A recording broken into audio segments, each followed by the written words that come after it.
Dr. Wasfa Aijaz and Dr. Bharta Rani, and eventually I will conclude the case for you.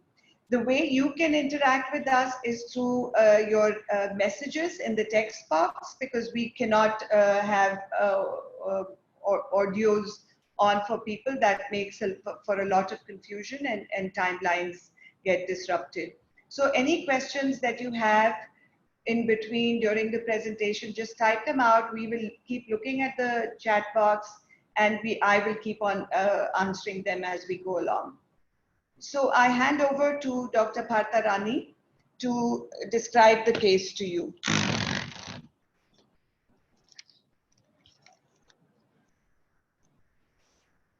Assalamu alaikum. Today I'm going to present a case of a 46 years old female who was first seen at our clinic at 38 years of age. At that point of time, she was married for last 7 months, and she presented to us with the complaints of irregular periods for last 1 year. She had complaints of amenorrhea for last 2 months.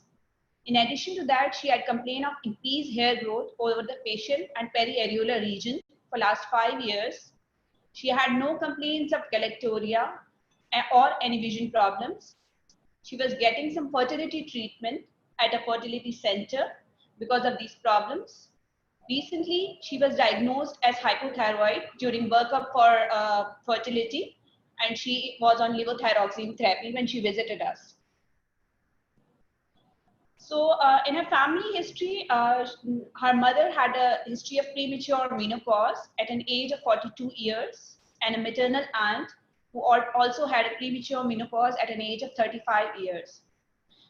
So going now, her two sisters, who are currently ages 38 years and 40 years, have irregular cycles, and one of them is mentally handicapped and one is hypothyroid.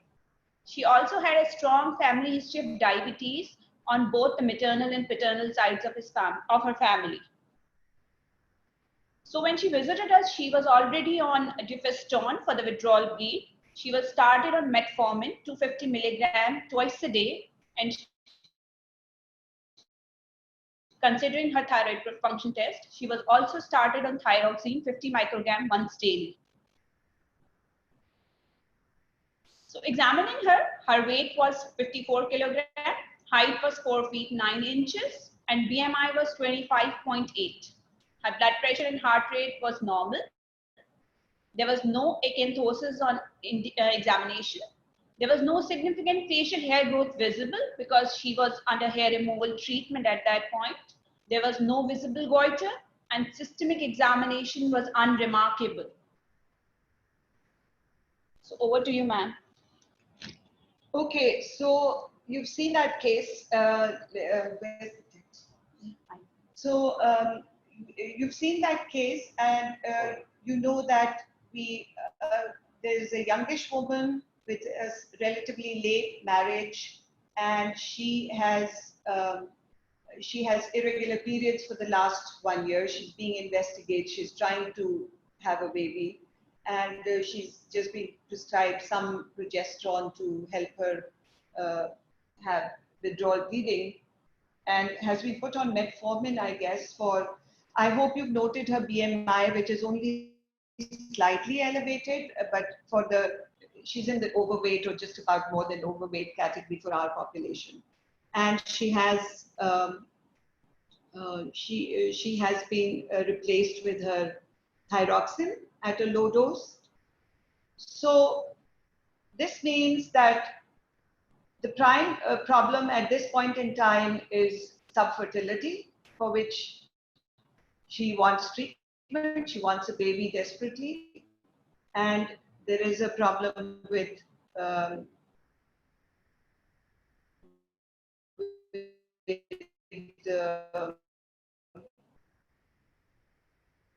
getting pregnant. So I see somebody has written things: PCOS, non-classical CAH, hypothyroid. Remember, hypothyroidism will disrupt cycles and is a part of the workup of all patients with this subfertility. So whether that is the sole cause of her problems. There is no history of weight gain. She has remained stable with her weight.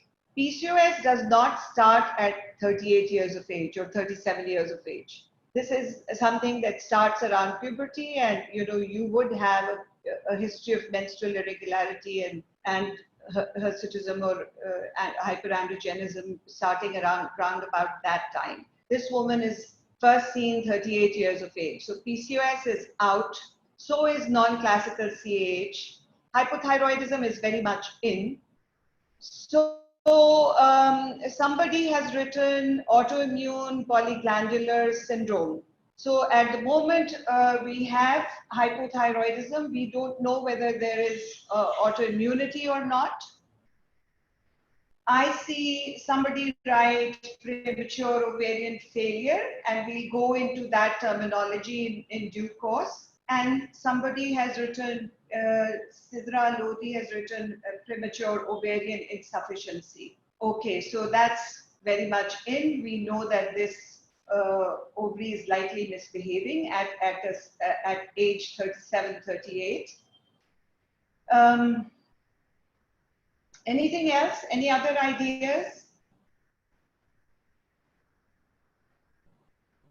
Okay, so if there are no ideas, let's move to our next slide. Cushing's. Okay, so very unlikely that this is Cushing's, because we have not described any features of Cushing's in this presentation so far. And we did go into it, in the thing. So prolactin, microadenoma secreting prolactin, and we know that a prolactin level would always be in the workup of a woman who's got some fertility and is being investigated for it, just like your thyroid function would be. So you would be checking prolactin. So let's go on to the next slide.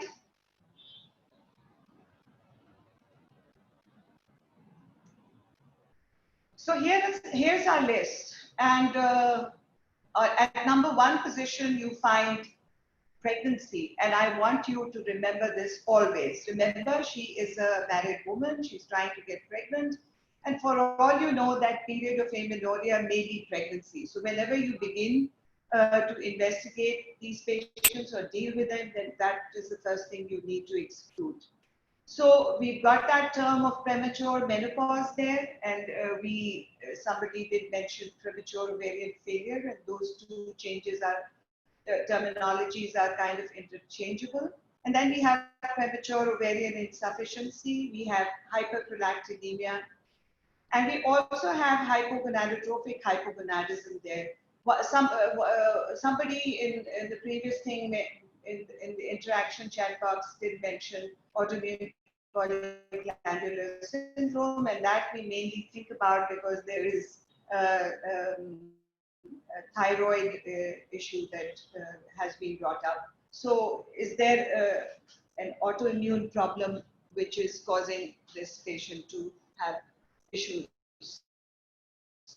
in the autoimmune problem with the pituitary, which we hardly ever talk about, simply because it's difficult to investigate. And it's not so much in your sight, and therefore you don't think about it. So with that list in mind, these are the tests she came up to us with in July 2013. So she did have a pregnancy test which was negative. Her TSH was 6.7. Her fasting insulin was 13.4, and her HOMA-IR was 3.8. So there was a degree of insulin resistance on board. Remember, from both sides of her family, she does have diabetes. But she was a little unusual in her clinical presentation in the sense that she had no clinical markers of insulin resistance. And she also was not, remarkably overweight, slightly overweight, but not in the obese category. Her FSH was 20.5 and her LH was 21.35. So they're both not exactly absolutely determining the ovarian status, but certainly high for the follicular range, and make you think about ovarian insufficiency, at least on these tests. So her prolactin level is normal. Her DHEA sulfate was done by somebody, I don't know why. There was no testosterone done, but DHEA sulfate was done, and that's normal. Her ultrasound pelvis was normal. The ovaries were just described as normal. Okay, so the list of differential diagnoses that we put up for you, there are many things that stand excluded. So pregnancy, premature menopause, I'm going to come back to it, why it stands excluded, and the hyperprolactinemia. There is hypergonadotrophic hypogonadism, if anything, pointing to the ovaries. And there is autoimmune thyroid disease on board. TSH is still elevated. That's the first TSH, actually, on which her treatment was started. So what further tests will you do now? And I want you to type in your answers here. What further tests would you like to do? Thyroid antibodies, testosterone, okay. ODST, okay. Somebody still wants to rule out Cushing's, okay. So when we are trying to rule out Cushing's, are we holding Cushing's responsible for the menstrual irregularity? Because there are, for the test that I've already shown you, there is already some evidence of ovarian struggle. So I mean, for the sake of completeness, you may want to do an ODST because there is some slight overweight, but I'm not really terribly keen on that. So anti-Müllerian hormone, AMH, yep. So that will give us some idea about ovarian reserve. Anything else?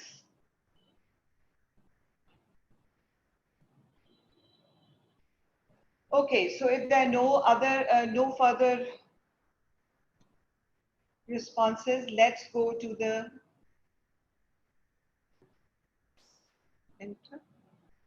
Okay, so don't you want to confirm that FSH and LH, repeat that and see what levels of FSH, LH do you get? Because for levels to be menopausal, the various cutoffs have been written. So what has been written is an FSH of more than 25 and ours is 20.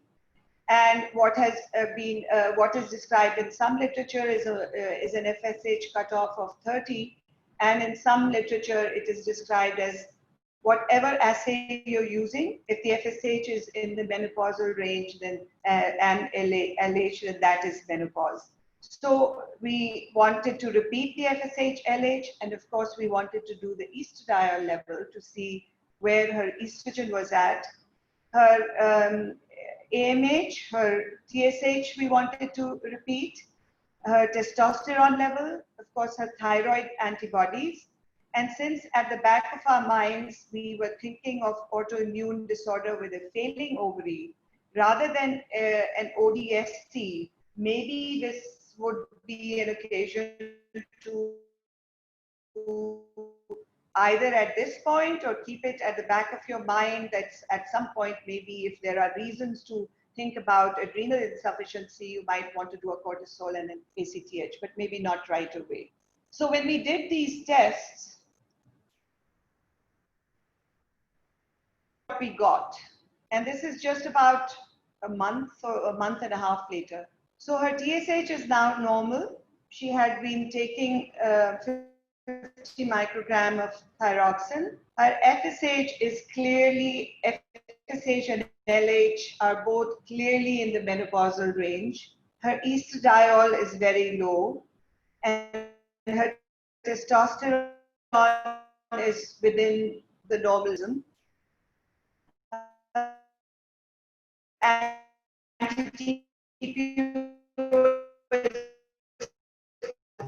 Anti-thyroid is normal, and she definitely has ovarian insufficiency because her in the menopausal range, and the estradiol level is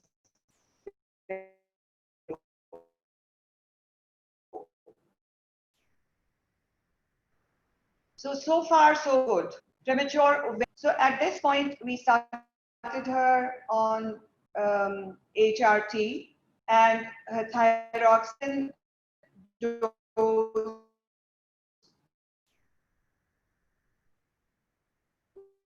was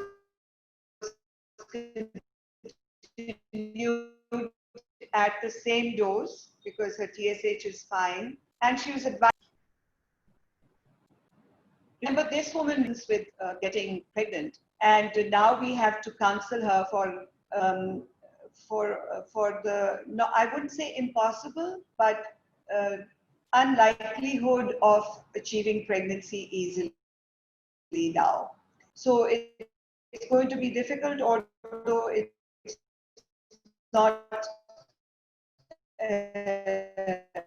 absolutely impossible. That was now, and she wanted a baby.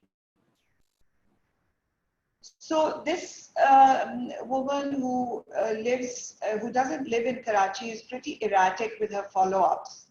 So after 2013, she came to us in 2014, and then again in 2016. And as you can see, in 2014, her TSH had risen again to 7, and for that, she was thyroxine was increased by just 50 micrograms per week. So a little bit of an increase in thyroxine was done, and maybe we could have added a little bit more. Maybe it could have been 100 micrograms per week. But on this 50 microgram increment, she shows up a year later, and she has a normal TSH. So when she came in 2016, she was generally doing very well on her HRT and her thyroxine, but she had been diagnosed with diabetes 2 months prior to attending us, with an HbA1c of 7.3%, and she'd been started on metformin. So now we have a young woman who is 38 in 2013, 34, 35, 30, 38, 39, 40, 41, 42 years of age, and she's now developed diabetes as well. Hypothyroid, premature insufficiency, and now diabetes.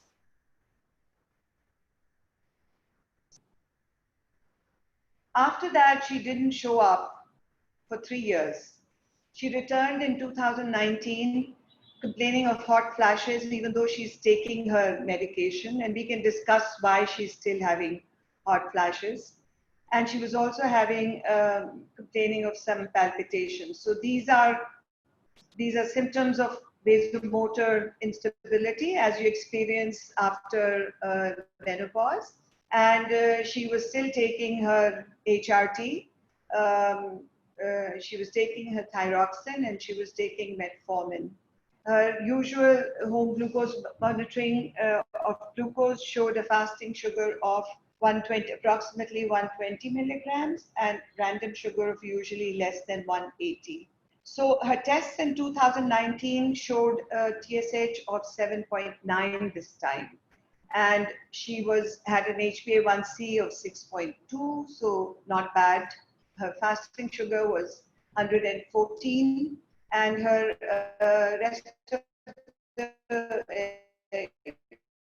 examination was normal. LDL.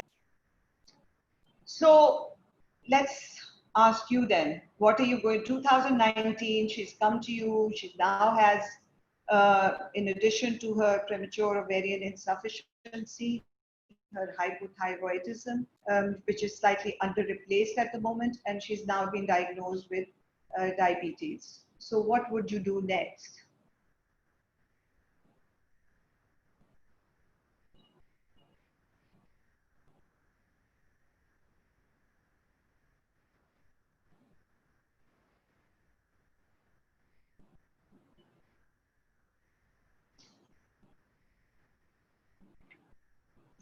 Okay, so there's some comment about the hormone replacement therapy. I will discuss this issue later on. The hormone replacement therapy is far from ideal here because of the problems of getting natural estrogen preparations. They are expensive. They are not uniformly available. And that's why we keep doing the combined hormone pill for replacement therapy, which is not the thing, not the desirable thing. So obviously natural estrogens are to be preferred. So we're thinking APS2, and somebody suggesting short synactin test. Actually, she was doing very well. We didn't see any reason to do a short synactin test at this point. But at the back of our mind, we should remember that there may be adrenal insufficiency or autoimmune adrenal disease yet to come in the future, and we need to see that. Antibody is not available here. And Tamsila wants to know what her C-peptide level is.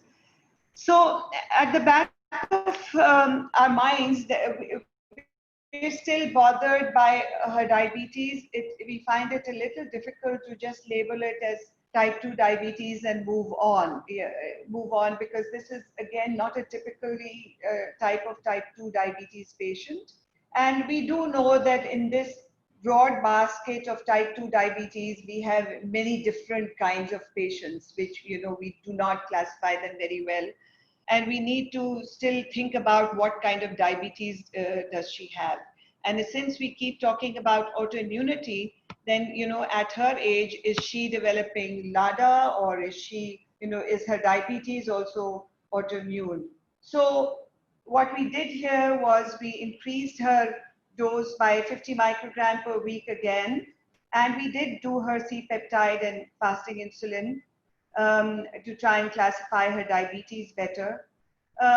We were thinking about Modi, although her age was a bit older than what we see with Modi. The cutoffs are usually 25 to 30 years of age, less than that, when you think about Modi. And we were thinking about whether is there any way of getting adrenocortical antibodies and ACTH, or of course baseline ACTH or cortisol level, but she didn't have any symptoms to suggest adrenal insufficiency. And we were wondering whether, because of the family history and her premature ovarian insufficiency, whether there was some room for, possibility of getting an FMR gene to figure out what the etiology of premature ovarian insufficiency was. So we continued with progylaton, and we stopped her metformin, and we started her on sulfonylurea because weight was never her issue. Her weight was absolutely steady throughout, even though her insulin level was slightly high and HOMA-IR was high. Initially, when she was given metformin, it was given as a protocol for helping with fertility. And no insulin levels were measured at that time, and then it was stopped. And when her diabetes was diagnosed, she was put on metformin again, and that is not entirely wrong. But we were thinking whether this could be Modi, and we said okay, let's give her some sulfonylurea and see what happens. So we did that. So this patient came again after 1 year, 2020, recently. And she this time came with a history of a lot of bloating and diarrhea, which she'd had for 2 months. She tried everything, antibiotics and metronidazole and probiotics and everything, but her diarrhea wasn't settling. And her sugar control was even better with glycoside MR, which is 60 milligrams once a day. She was happy with her treatment. And we did her tests, and her TSH this time was much higher, which is 14.1, with a T3, T4, which was still normal, but with normal at the lower end of the reference range. Her HbA1c was 5.9, quite good. Her C-peptide, although this is, the patient tells us that she did this C-peptide before taking the sulfonylurea, which, as you know, is a secretagogue and will elevate the C-peptide and insulin levels, but she said she has done this before taking this, and her C-peptide is slightly elevated at 2.3, and her insulin is also slightly high at 11.2, about the same as before, with a raised HOMA-IR.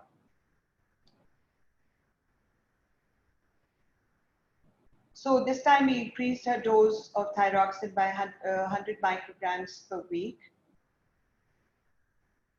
So what do you think we should do next?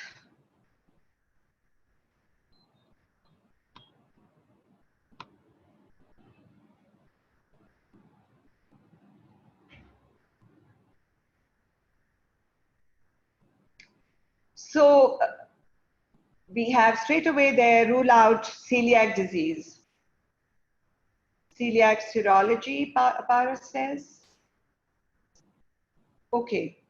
So in the interest of saving time, there's nothing more coming. So we move on to our next slide. And that's exactly what we did. We did her celiac serology. And what we have here is a positive celiac serology, strongly positive transglutaminase, both IgG and IgM, IgG and IgA. And emanating from that, we wanted to check her micronutrient levels so that we could adequately replace them. And that's where we are at the moment. So that's her current thyroxine dose. And we continued her glycoside, we continued her progylaton, and we put her on a gluten-free diet. And so her final diagnosis is premature ovarian insufficiency, autoimmune thyroid disease, maturity onset diabetes of the lung/type 2 diabetes mellitus. It seems more like type 2 diabetes mellitus, but I thought that this was a good opportunity to review Modi as well very briefly, because somehow seeing this patient in the clinic, you were not happy with labeling her just with type 2 diabetes and celiac disease at this point in time. And, so with so many of autoimmune things happening, autoimmune polyglandular syndrome type 2 seems to be very much on the cards.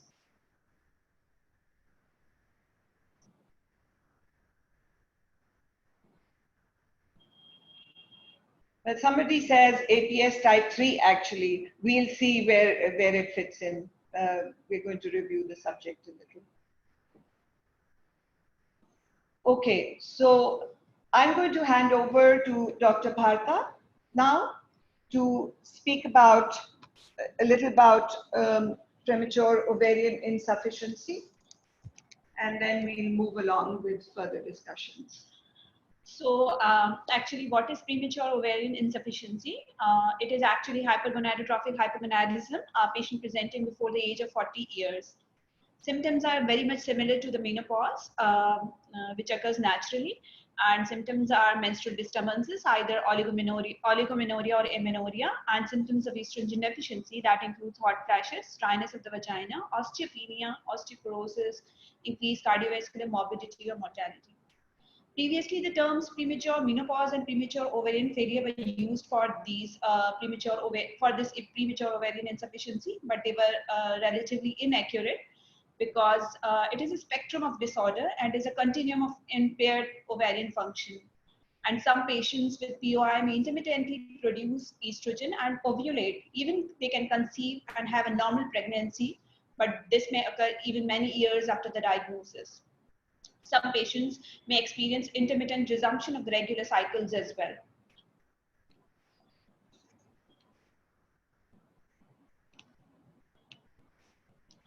So as I mentioned that it is a spectrum of disorder, so there are many clinical states, including in POI, premature ovarian insufficiency, that can either present as an occult POI, or there could be just biochemical changes, or there could be overt one in which our patient basically falls in.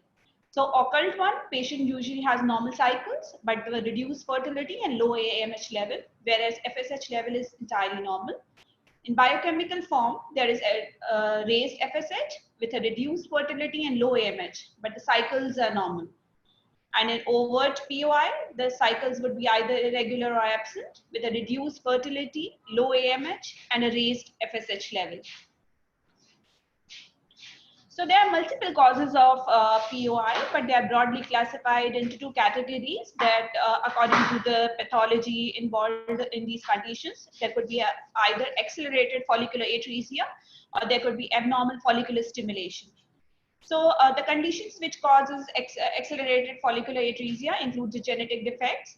Basically, that is a part of a syndrome, that is Turner syndrome, or either fragile XP mutations that has already been defined by ma'am.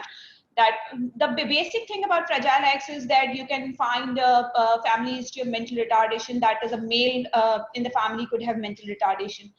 Or there could be X chromosome deletions or galactosemia, that is a metabolic disorder. Chemotherapy and radiation can also cause follicular atresia or any sort of infection, viral infection, that is CMV infection, or autoimmune injury that can occur alone or as a part of APS. That can occur alone or as a part of APS. So other category which usually causes POI by follicular stimulation, these include intraovarian modulators, steroid-progenic enzyme defects, that is CYP17 deficiency or aromatase gene mutations, or gonadotropin receptor function mutations, that is FSH receptor mutations or alpha subunit gene submutations.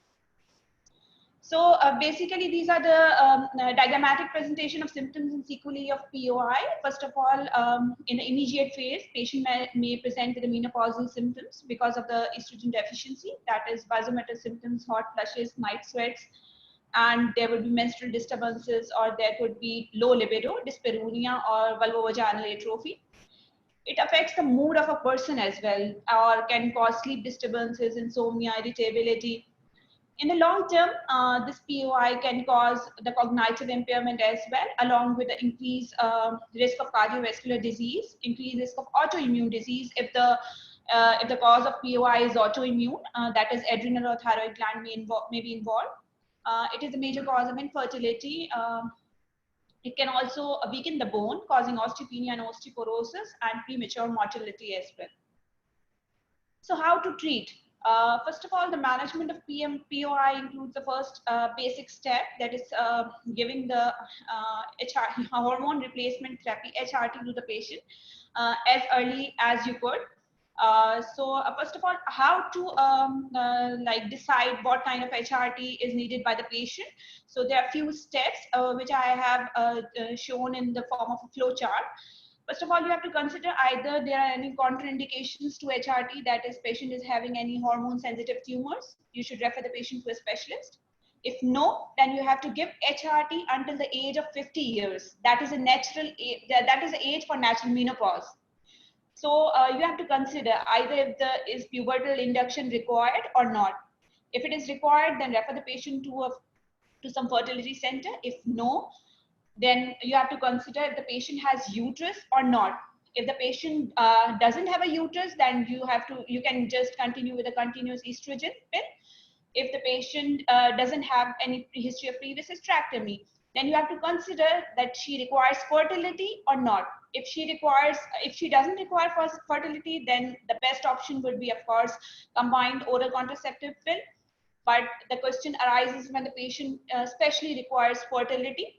Then it is based on the individualized discussion, and there are three options. Either you could give a combined oral contraceptive pill, or a continuous estrogen plus continuous progesterone pill, or a continuous estrogen and cyclical progesterone. So you have to follow such patients initially at 3 months and thereafter annually. So how to manage the long-term health consequences of POI? First of all, as far as I mentioned, that fertility is basically the issue. If fertility is desirable, then the options include spontaneous ovulation, or as I mentioned, there is one term as well. There is one condition occult POI in which spontaneous ovulation is possible. And there could be gonadotrophins combined with estrogen. You can prescribe the patient with glucocorticoid therapy, which is basically for the autoimmune POI. Or another option that is considered is assisted reproductive therapy, either with a donor egg or embryo. And the last option is adoption. If fertility is not desirable, then of course oral contraceptive would work.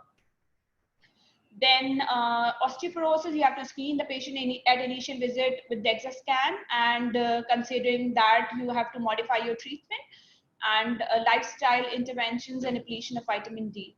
But the basic thing is that you can prevent the patient from having osteopenia or osteoporosis by early initiation of HRT.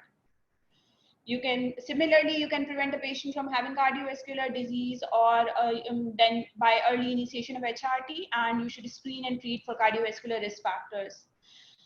You should screen for other autoimmune endocrinopathies, that is annually TSH should be done, or anti-adrenal antibodies if available, or celiac serology if the patient is showing any signs and symptoms of micronutrient deficiency.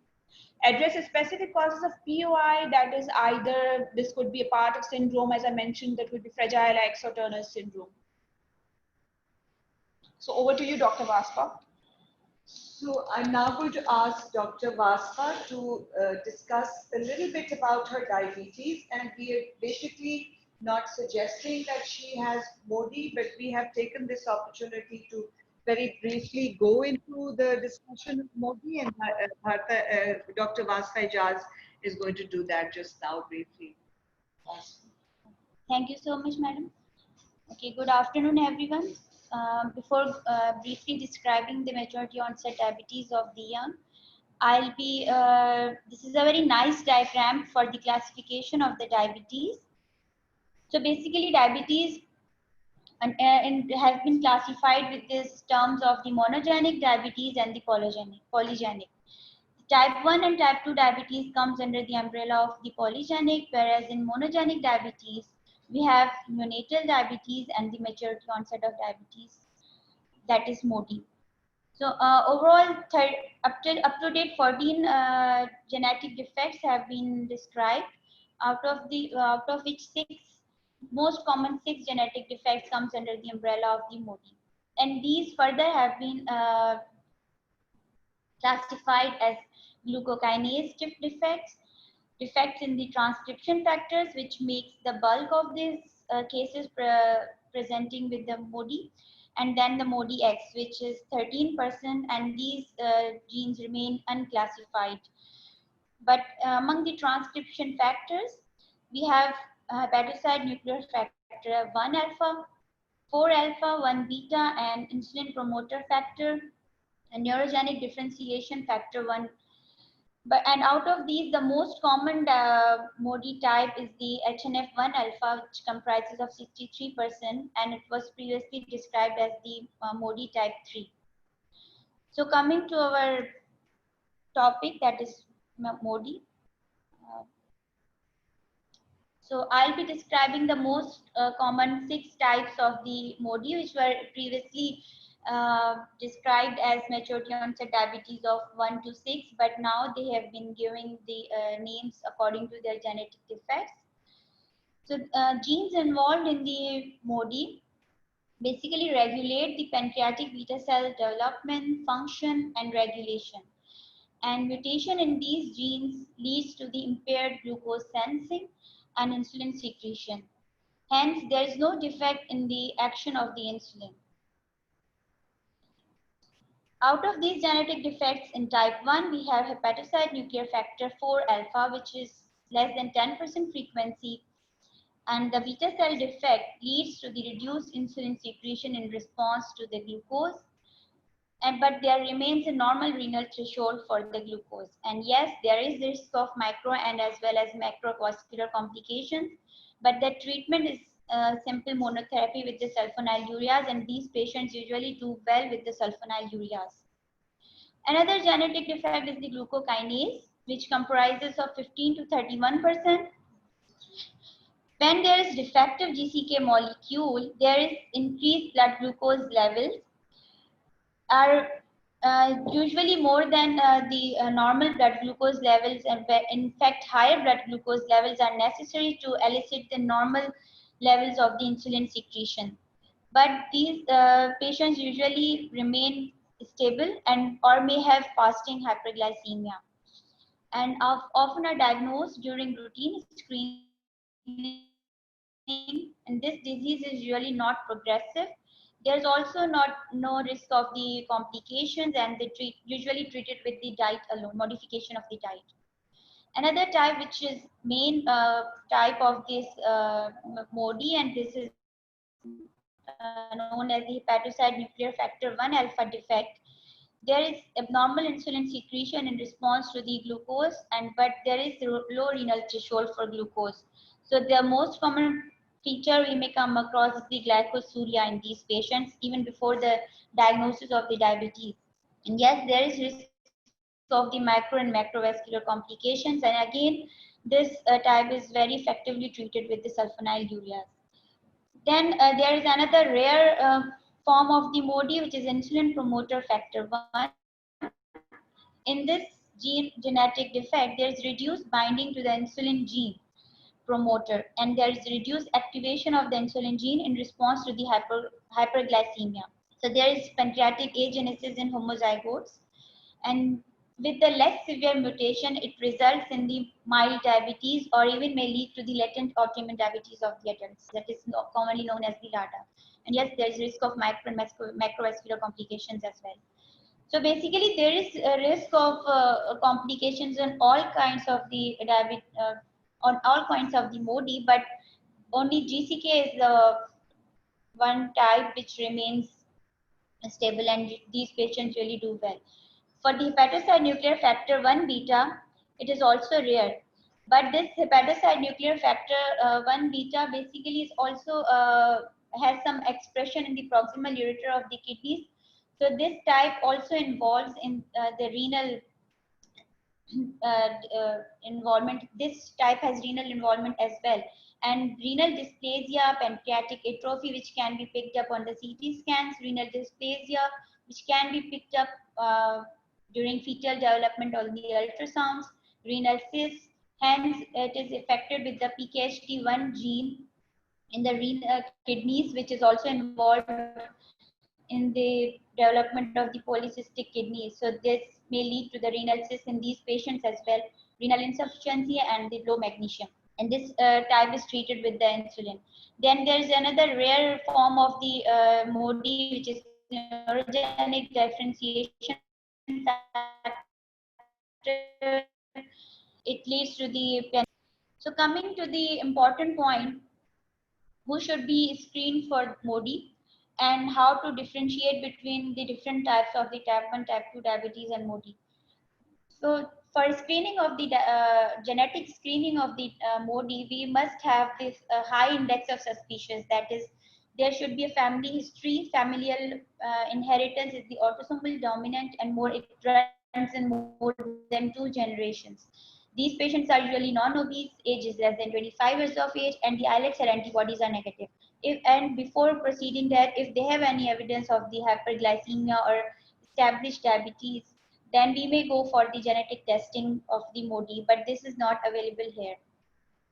So we have what we have, we remain excluding other types of the diabetes or the clinical features of ruling in or ruling out or the response to therapy. We may label or differentiate these different types of the diabetes. For type 1 diabetes and MODY, these patients are usually less than 25 years of the age, but type 1 may occur at any age. And for type 2 diabetes, they are usually typically more than 25, but due to the increasing obesity and this, we may come across the type 2 diabetes in adolescents as well.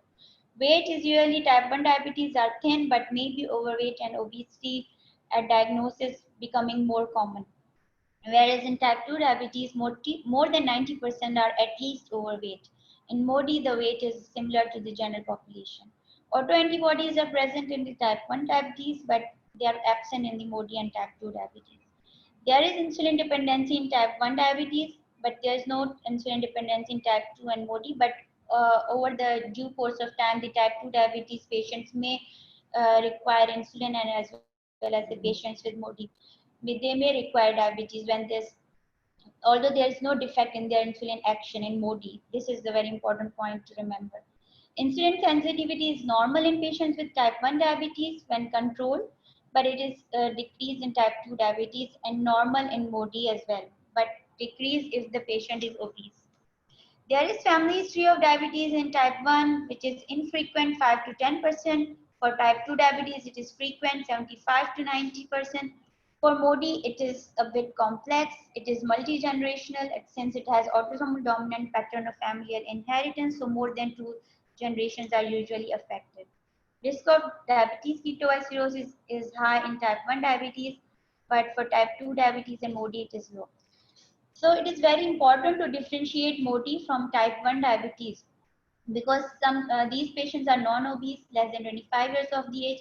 So we must go for the autoantibodies because starting right away on the insulin, patients may be uh, controlled on the sulfonylurea monotherapy alone. So now Dr. Bharta will be presenting the next topic.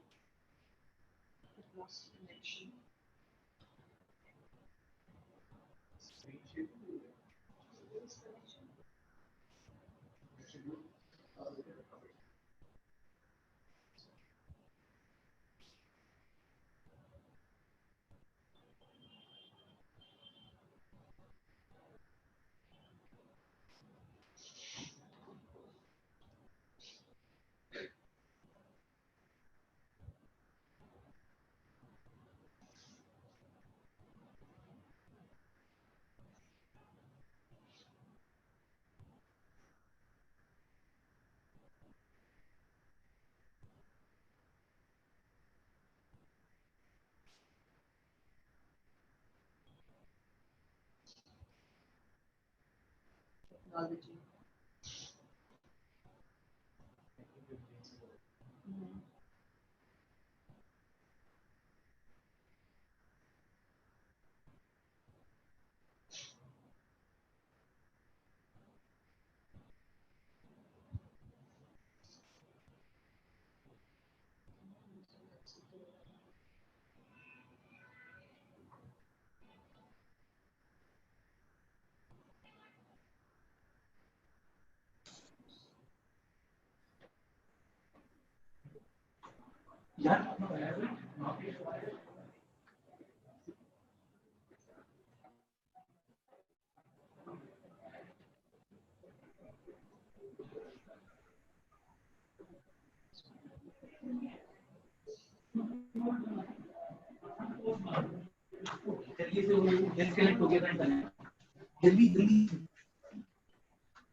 वहाँ जाए वहाँ पे कुछ कर रहा हूँ वही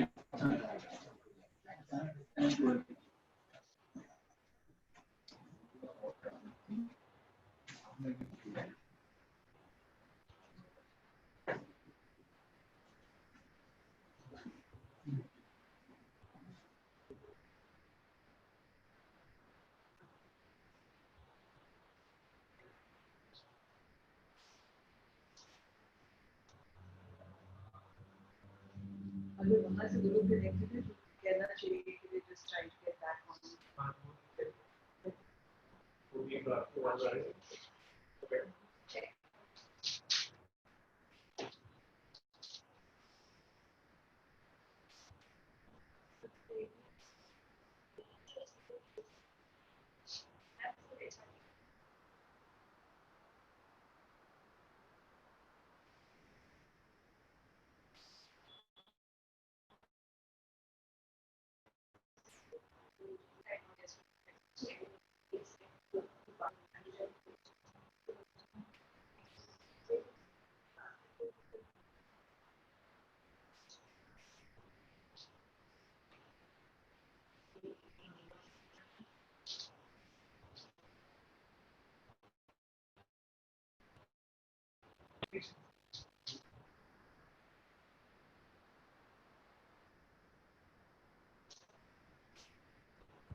अरे कुछ जब से वो कनेक्टिंग आना शुरू हो गया तब से नहीं। नहीं I was trying to cancel it, but nothing would happen.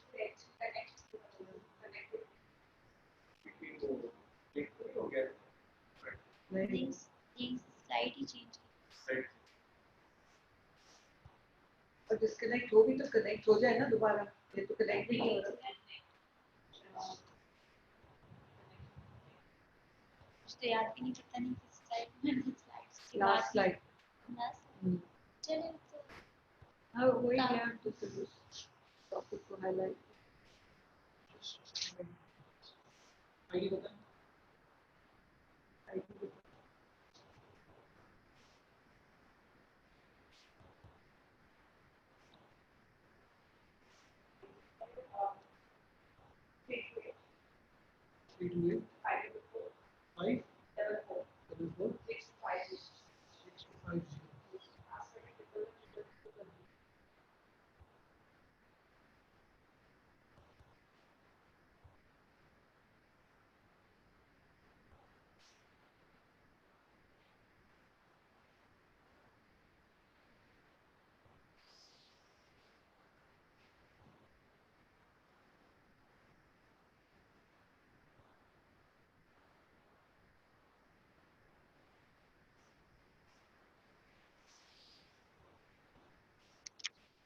So are we on?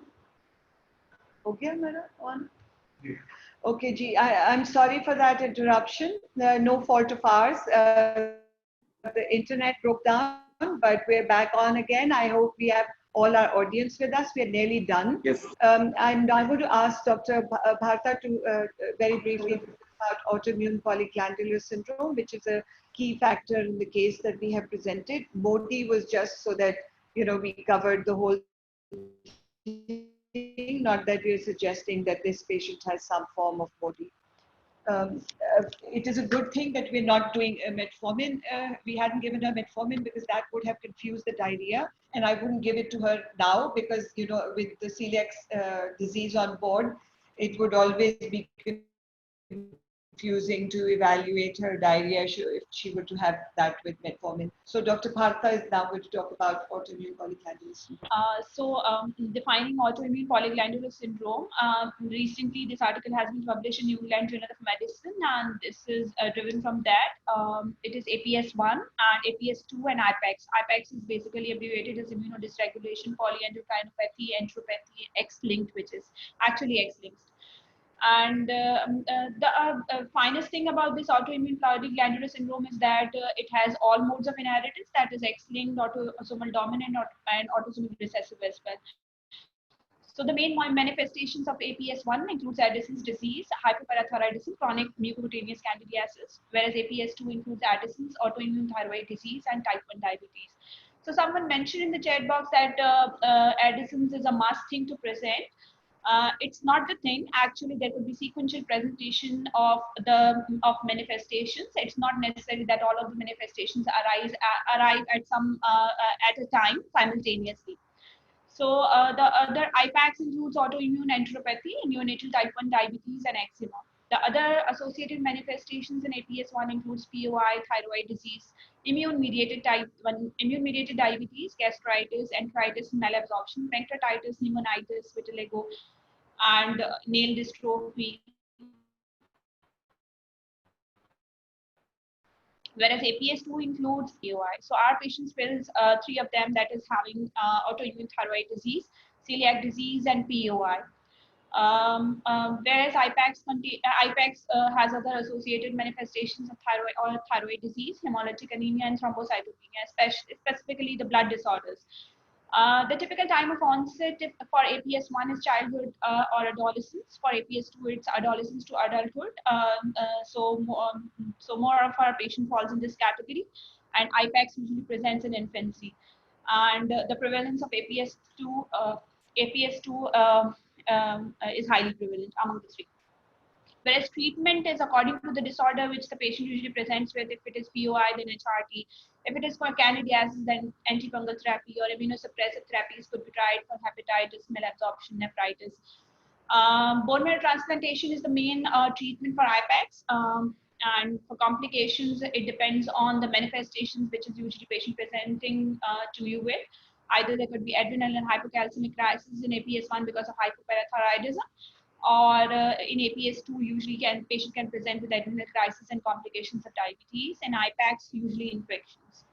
Modes of inheritance, I've already mentioned that there are multiple modes of inheritance. Basically, APS1 has ARG, autosomal recessive and dominant. APS2 is polygenic, and IPACs contains mutations in the FOXP3 gene. So immune phenotype, there could be autoantibodies against interferon or organ-specific intracellular proteins in APS1, whereas autoantibodies against 21-hydroxylase, GAT65, there's an immune-mediated diabetes, and thyroid antibodies could be present in APS2. In IPACs, there could be antibodies against GAT65, lymphocytosis, eosinophilia or overproduction of cytokines, and hyper-IgE. And someone mentioned about the APS type 3 in the chat box. Basically, APS type 3 has recently been described, and you're very right, there could be autoimmune thyroiditis, and POI could be a component of that thing. But basically, our patient also had celiac disease. The other thing is that APS3 is really very rare, and it is usually manifested in the pediatric population. And so basically that is less likely. Yes, there is no Edison's disease in APS3, considering for now, if you can say, if you can put the patient in that category, but we will be following the patient in the long run, and it's not necessary that all the manifestations of the APS2 appear simultaneously. So over to you, Dr. Wasfa. So finally, we come to the end of our presentation, which is, and to end with just a little organogram with for celiac disease, which Dr. Wasfa Aijaz is going to briefly discuss with you. Good afternoon. I'll be discussing briefly about the celiac disease. Actually, celiac disease is a small bowel disorder which is characterized by deep hyperplasia, mucosal inflammation, and velocitrophy. Which occurs upon exposure to the dietary gluten and responds very well to the gluten-free diet. So, who should be diagnosed for the celiac disease? Any adult presenting with the gastrointestinal or extraintestinal sign and symptoms of the celiac disease, or if there is any high index of suspicion like family history of celiac disease, unexplained iron deficiency anemia, or if there's on any other autoimmune disorder, as you already discussed, in the presence of the autoimmune polyglandular syndrome or autoimmune thyroid disease. So approach to the diagnosis of celiac disease: if the celiac disease is suspected, then the tissue transglutaminase IgA along with the total IgA serology test is recommended. If there is any IgA deficiency, then the IgG deamidated gliadin peptide is recommended. So if it comes out to be negative and the suspicion of the celiac disease is very low, then the celiac disease is unlikely. But if the deamidated gliadin peptide IgG is positive, then we have to refer for the small bowel biopsy. And in rest of the other cases, if the IgA positive and IgA is normal, then again refer for the small bowel biopsy. And if IgA tissue transglutaminase and IgA serology is normal, but the high index of suspicion for celiac disease remains, then refer for the small bowel biopsy. So the coming to the management, in fact, there are also other tests for celiac disease. If there is any concordance between the serology and endoscopy, which includes HLA DQ2 and DQ8, but this is really not done routinely. In biopsy, we may find this velocitrophy with intraepithelial and raised lymphocytes. So the cornerstone for the management of the celiac disease is the dietary counseling with the help of the dietitian. And the important point is to remove gluten from the diet of the patient. So avoid foods containing wheat, rye, and barley, which are the main foods containing gluten, and any things made from these products. Soybean, rice, corn, potatoes, and buckwheat are safe in these patients. We have to guide these patients about the reading labels and make it a habit to read labels on the prepared foods. and carefully look for these any stabilizers or emulsifiers, as they may be made from these barley. Distilled alcoholic beverages, vinegars, and as well as wine are gluten free, but the other drinks like beers and the vinegars made from the malt barley, they are usually contain gluten. So they have to be cautious about that. And dairy products may not be well tolerated initially because of the secondary lactose tolerance. So the counseling with the dietitian is very important. And then, as we already discussed, there's depletion of the nutritional deficiencies. We have to look for the micronutrient deficiencies and replace them accordingly. Deficiency of the common vitamins A, D, E, B12, this should be replaced. Vitamin K deficiency and should be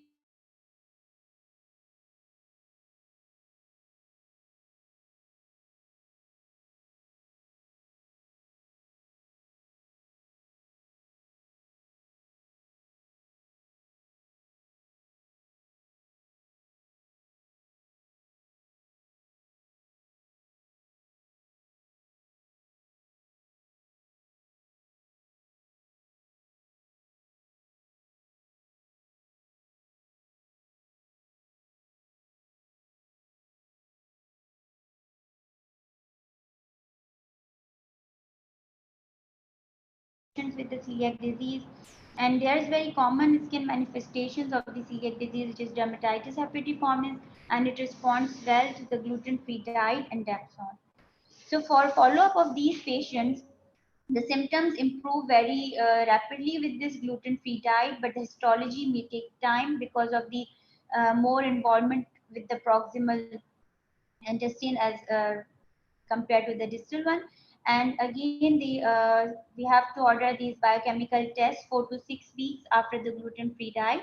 And the serologic testing is recommended after 6 months and then at 12 months with the tissue transglutaminase to see the response of the therapy. Whereas the GI endoscopy is repeat endoscopy is recommended if there is no response to the gluten-free diet or if there is any relapse on the gluten-free diet. So that's all. Thank you so much. Over to you, ma'am, to conclude the case. So with that excellent review by Dr. Wasfa, we come to the end of our clinical case presentation. And in terms of learning objectives from this single case, the lead problem here was premature ovarian insufficiency.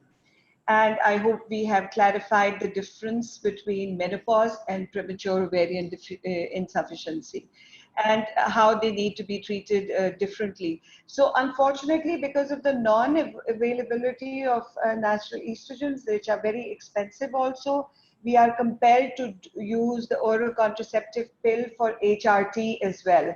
And there are many reasons why this is not suitable, but you know, for lack of anything better to do, we use some form of OCP for replacement, depending on what is available where in the country. And in Karachi, you can get a supply of other better OCPs with less androgenic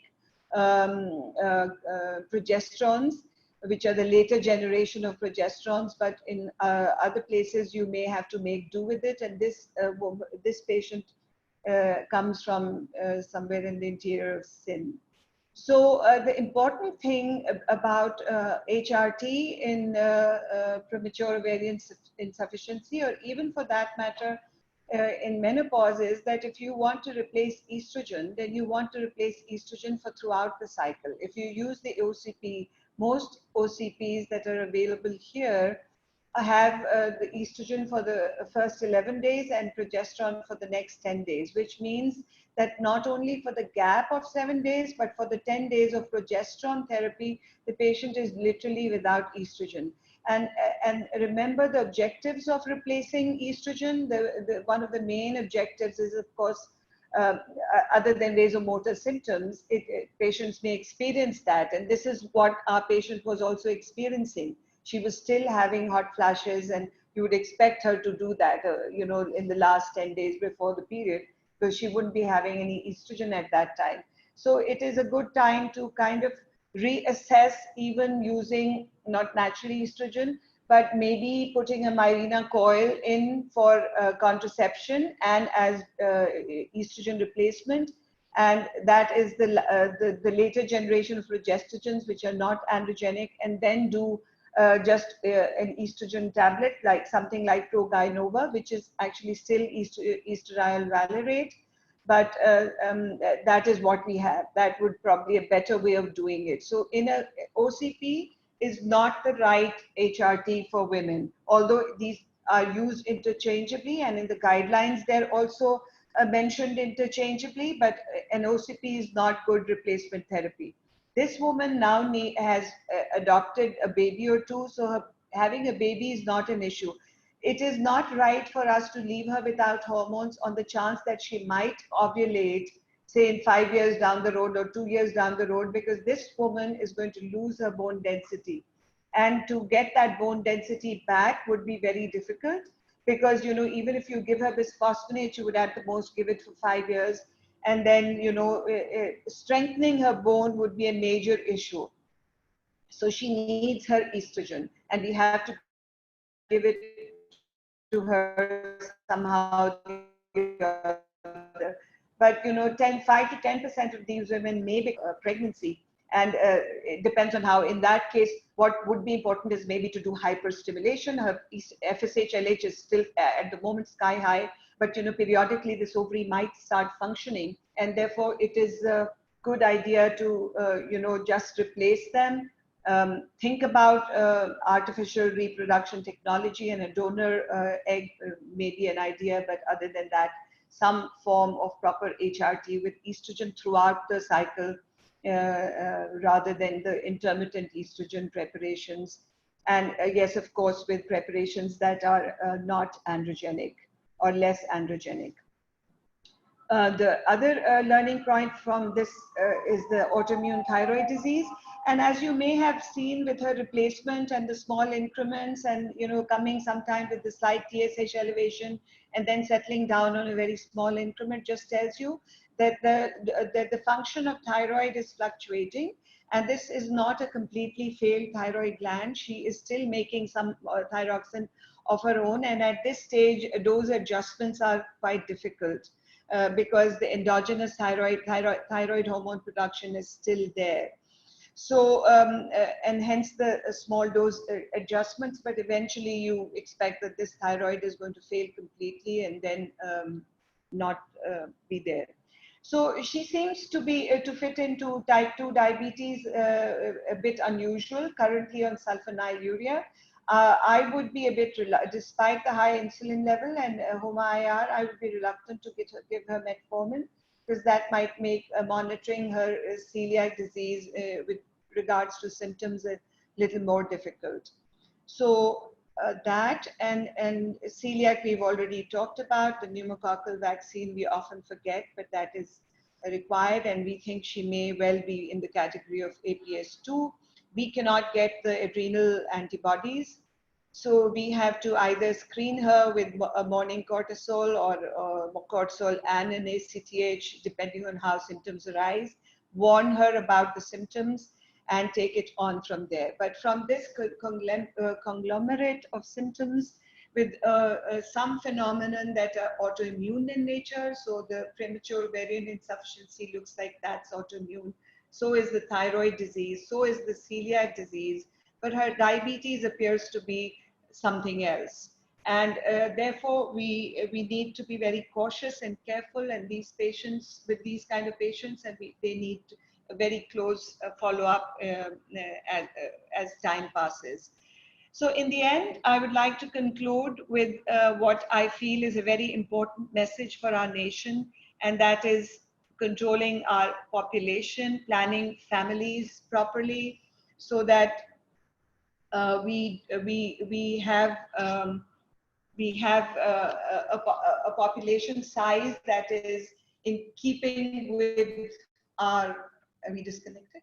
A population size that is in keeping with our resources, and let's kind of match up our roses and produce babies who are wanted and cherished and nurtured and loved in a manner that they become useful members of our society. With that, I conclude. Thank you very much. Thank you so very much, Dr. Tasnim Ahsan, Dr. Wasfa Aijaz, and Dr. Bharta Rani. Yes, जहाँ पे थोड़ा सा miss happening ये क्योंकि light आपको पता है पाकिस्तान में कराची में किसी वक्त भी जारी होती है और आ रही होती है.